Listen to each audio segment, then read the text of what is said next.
coming. Yeah, right. I know, Jamie. I know. Yeah. So I have a few, younger friends that are on the dating apps and stuff. And I mean, I'm learning so much. Like, it's crazy. I saved a few screenshots for the conversation later. Yeah. Yeah. You mentioned that. Yes. Wait, are you single and dating? Yes. I'm single, but not really dating. I was on the apps for like a week. And then my therapist told me I needed to give it more of a chance. I was like, I deleted them all. It was like really depressing. Lauren was everybody that I like reached out was not. But it was like, I felt like I was dating for 60-year-old men as a mid 30, almost whatever. Lauren, it took you a whole 7 days to fucking rule out all of Ohio. That's it. Tell the therapist, I am so fucking efficient that I know there's not one fucking person in this state for me. And I was like, okay, well, here's my friend's ex-husband. My other friend's ex-boyfriend that she lived with a few years ago. I'm like, I'm out. Bye. Look at Jamie. This is a problem when you're in a smaller market, but I'm going to disagree with Cindy because here's why. They're more efficient. You never know what's going on with the guy you bump into in the aisle at Whole Foods. He's probably like hiding some weird shit. At least online, you can have some conversations. You can find out if they're a little crazy. I feel like you can tell within a few messages if you're like vibing with someone, and then you don't waste the time going out and having a coffee date or something like that. But you do have to go through a lot of crazy to get like one decent date. So you do have to have like stamina to put up with the crazy. Lauren ain't got no stamina. The therapist scolded her and said, get back out there. You got to give it more than 7 days, Lauren. You didn't even get to finish your whole subscription for the 30 days. That's the other thing.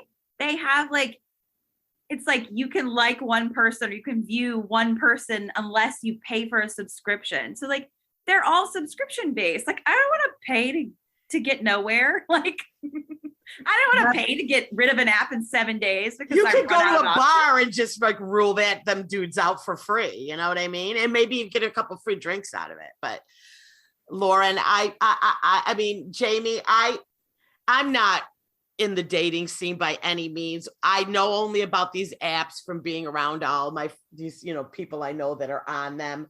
But I can say that if I am ever single again, that's how it will remain. I am an old lesbian. You have no idea what's out there for me.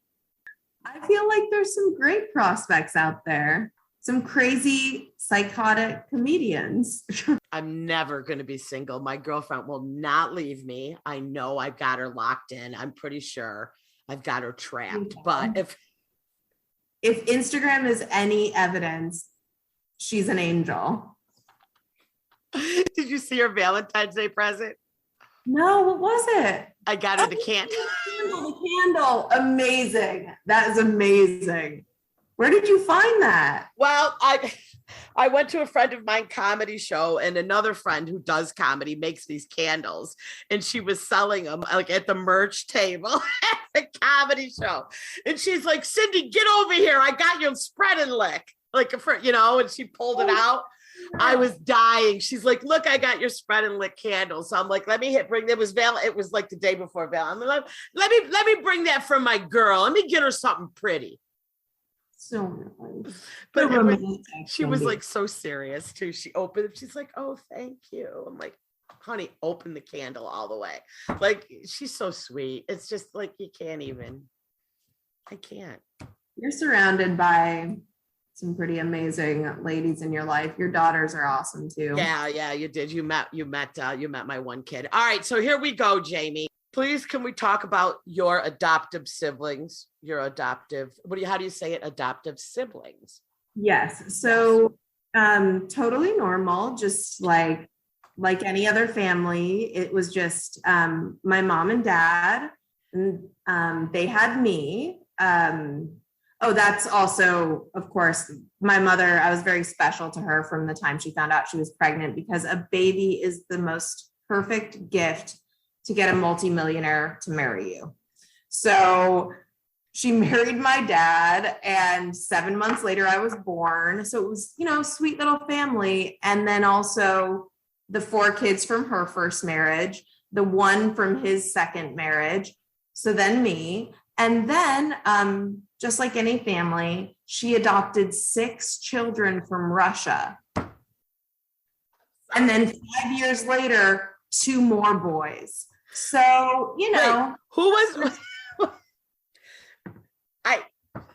listen, when you said she collects Russian children like nesting dolls, that's let me just give you the names. This is a fun list. All right. So we got it. Okay, let me have the names.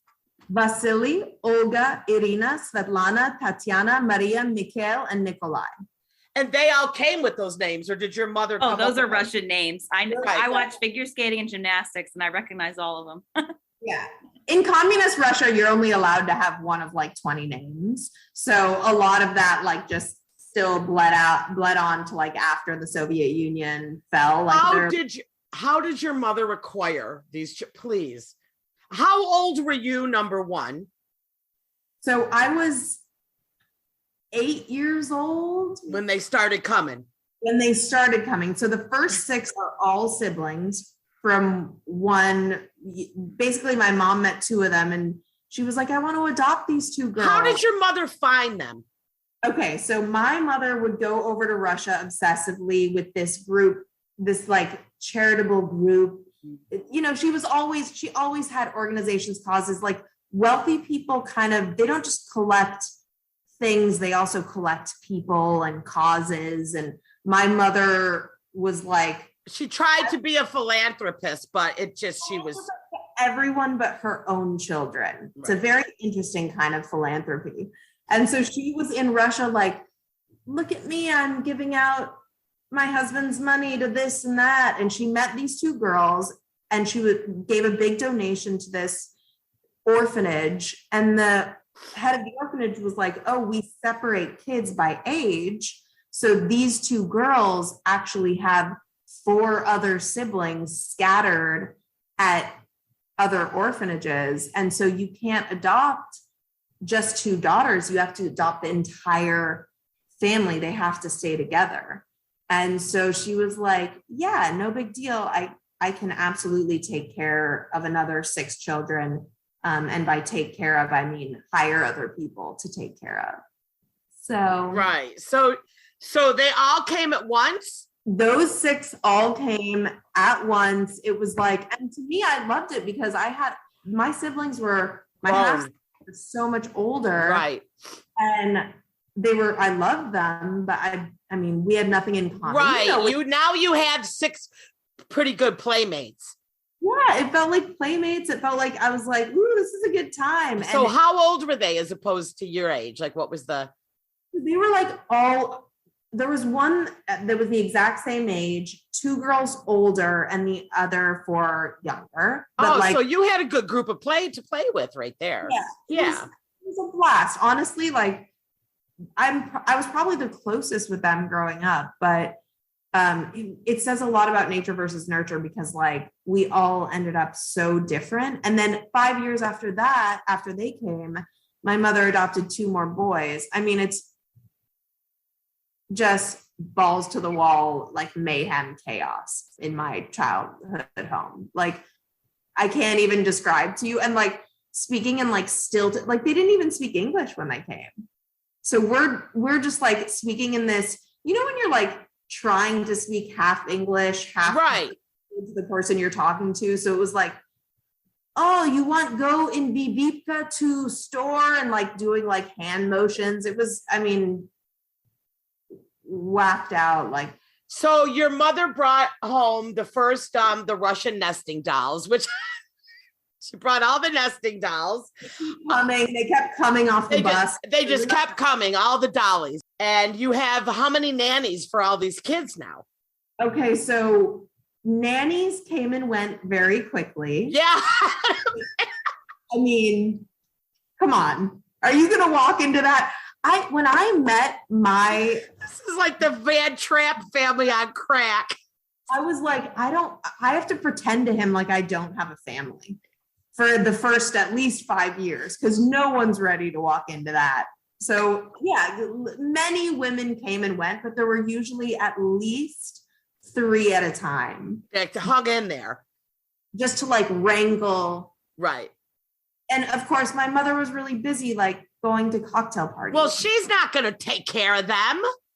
Oh, that's no insanity. So yeah. Right, okay. So all right. Did you guys all have your own bedroom, or were you like doubled up? I mean, that's a lot of kids. So my mother had like a running hierarchy, like a list. So if you're at the top of her list, you get a room. If you're closer to the bottom of the list, you share a room. But I was codependent and needy. I never got I'm a comic. I need attention at all times. I felt like I was like never heard or seen. But that was another one of my mom's sayings, by the way. Children should be seen and not heard. I mean, I was raised with that. That was embedded in our brains. She also seemed to think they shouldn't be seen either. No, you're right. No, you shouldn't be heard. You shouldn't, nothing. My mother hated kids. Yeah. So, and it was, she had no problem admitting how much she hated kids. Yeah. My mother she has like a seed of like, just meanness in her. So I wanted to share a room. So I had one room, I would like sneak in. So sleep in my sister's bedroom. You know, that feeling of like, I did it with friends in college too, where you like stay up till 1 a.m. talking. And like, I have always been a little codependent in that way. So I would leave my own room.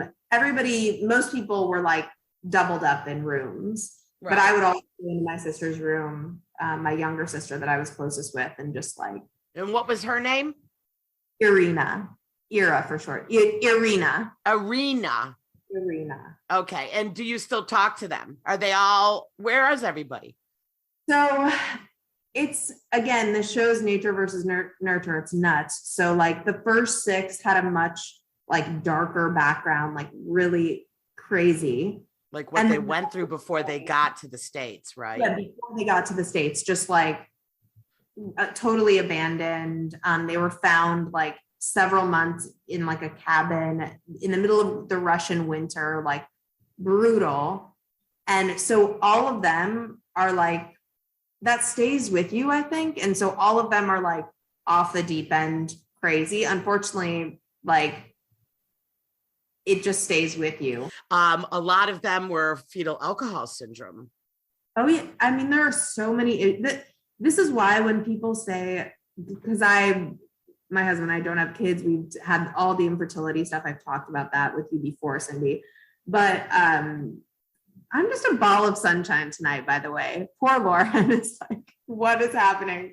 But people always say to me, why don't you just adopt? I'm like, because you never, I love my siblings. I always will, but you just never know.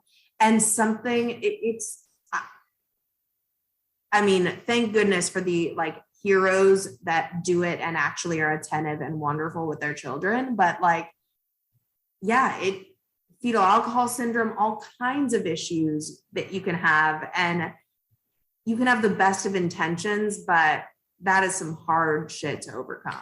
And you know what though? And there are, a lot of people that are just meant to take care of kids and special needs kids. And I mean, people that will adopt 8 special needs kids. I'm just like, oh my God. And they just, give everything that they have in their soul to raise all these kids. It is amazing. Even though coming here and, having a nanny or whatever raise them, it's still kind of a leg up. But here I am with what Lauren sent me today about trauma. Cindy doesn't believe in trauma. I believe in trauma, but I don't believe that a therapist should be digging at me, trying to figure out, saying you have trauma, we just need to figure out what it is. No, if I, you know what I mean? No. They don't do that.